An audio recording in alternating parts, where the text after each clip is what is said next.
So, ito na ang aking used oil soap. Ayan. Kita nyo, gaano siya kabula. Oh. Used oil na sunflower oil. So, meron ako nilagay ditong girasole.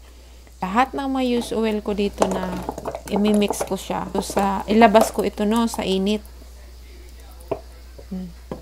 Hindi ko siya i-double boil or pakuluan. Paiinitan ko lang siya. Then, sa Ming. So, ayan. May mga lavender yan. So, ayan. Ibubuhos ko lahat yan dito sa aking malaking kaldero.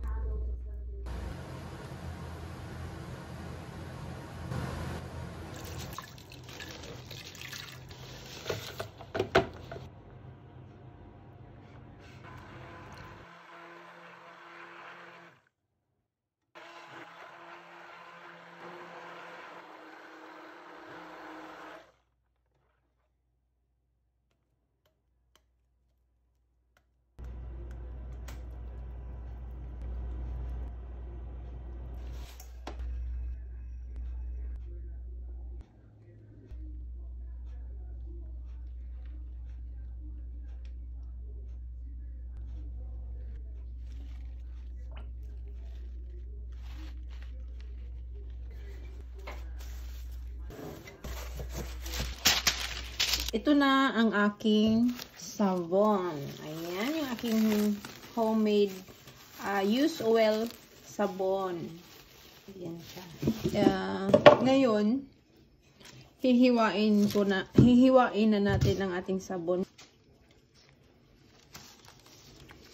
Huwag natin sobrang tigas, no? Kasi hindi natin ito mahiwa pag sobrang tigas. 24 to 48 hours, ayan, pwede na natin hiwain yan.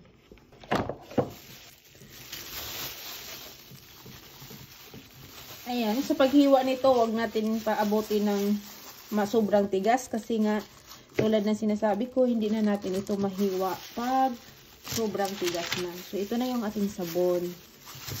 O, diba? Gitna yung pagkahiwa ko. So, ito na ang aking laundry soap o sabon, used oil soap. Ayan. And ngayon, nahiwa ko na siya. I-cure natin ito.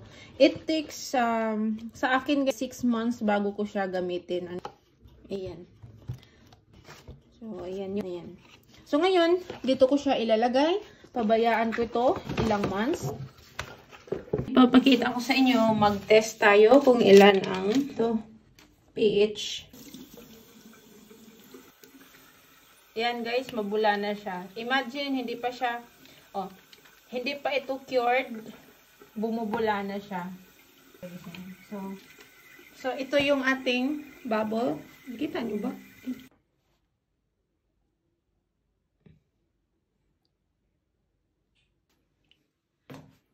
Ayan, yung test ko ay green. Kita nyo dyan. Dito tayo sa 9. So, sa number 9. So, nasa 9 siya, which is good. Nandito tayo sa, kasi pag dito, alkaline na yan siya. Hindi maganda yan. Ito lang tayo dapat.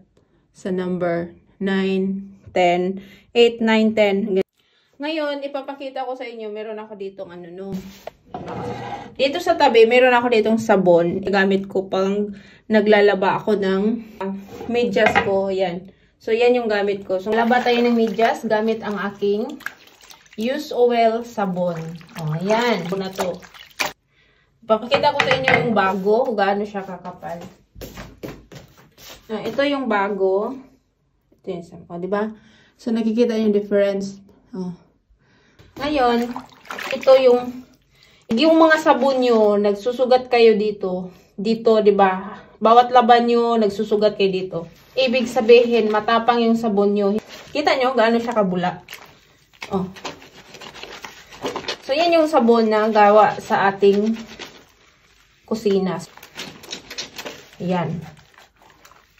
Sana yung isang blue. Mga oil natin sa kusina, pinagpiprituhan, Huwag natin itapon. Pakinabangan natin yan. Gawin nating sabon. Dahil yung mga sabon na yan, ito yung mga gamit ko maglaba ng mga rags. Ito talaga sa aking banyo. Meron ako laging sabon dito. Dahil nga, ito yung ginagamit ko sa aking mga andes. So, yun. Tapusin ko muna ito, no? Then, babalikan ko kayo.